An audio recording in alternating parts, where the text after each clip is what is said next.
Hey, I got a question for you. How much money do you need to retire? What if I said zero? I'll explain in today's video. Thank you for joining us in today's video. I first want to say I'm not a financial advisor. I have no training in this. I've been studying retiring for almost 30 years now.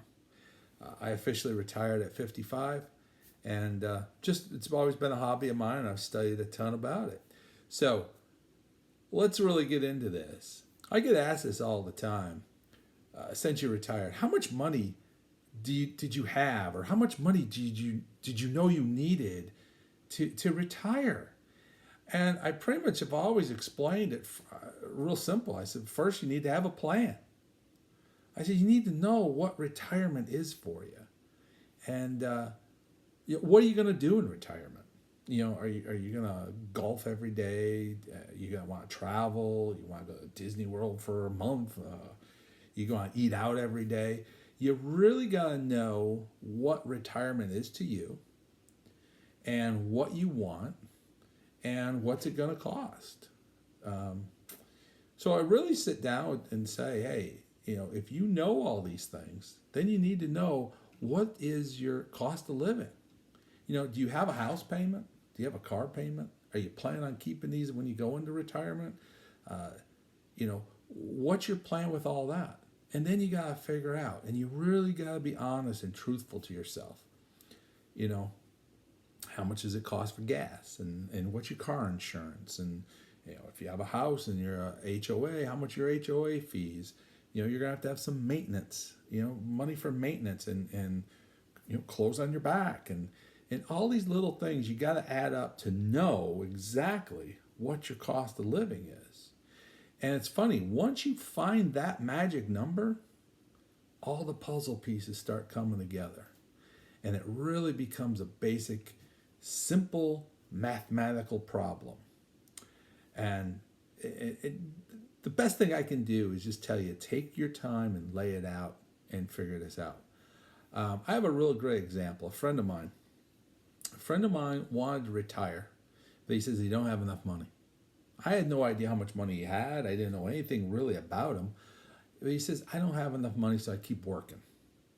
And I'm like, man, you need a plan.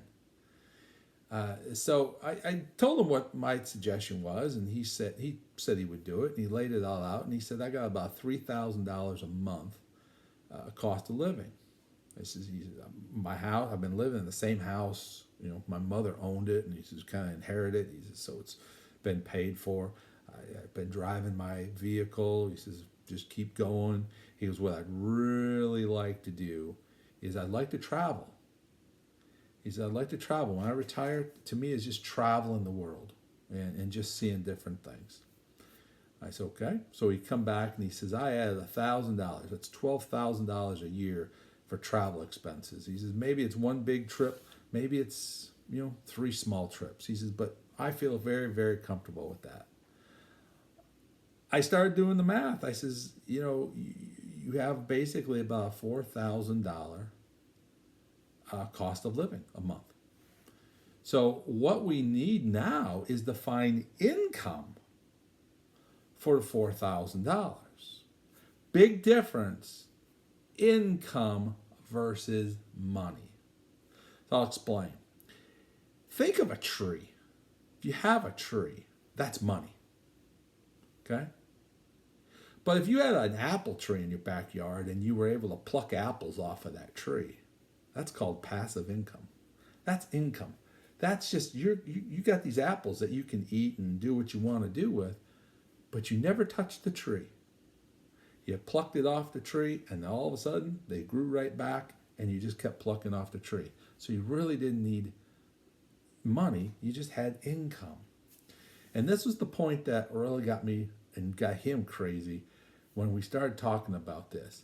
I said, we need to find $4,000 of income for this whole, for you, and you're going to be golden. So he's 63 years old, and he's checked into it, and he says, if I signed up for Social Security, I should get about $1,600 a month. I said, okay, that's income. That's income. That's a steady flow of income on a regular basis. He goes, I also checked with my HR department, and they told me, he says, well, when you retire, you've qualified for a pension plan. And the pension plan, he found out, pays about $2,800 a month. And I said, you're working and you can collect Social Security at $1,600. You can collect the pension plan for another $2,800. I said, if you put those two together, dude, you're at $4,400. So you can retire and not have any money, but you have a source of income. So it's really not how much money you have, but how much income you have. And does your income cover your cost of living? So as I asked you originally, how much money do I need to have? And I said zero. You all thought I was crazy. But the point of it is, if you have enough income to cover your expenses and cover your cost of living, you could actually retire with zero money in the bank or wherever you have, if you have the proper flow of income. Now, I know my friend's probably a little unique with a pension plan nowadays, but I'll tell you what, we're going to have a couple more videos, and I'm going to show you how to take just a little bit of money and turn it into a steady flow of income on a regular basis. Catch you next time. I hope this helped out.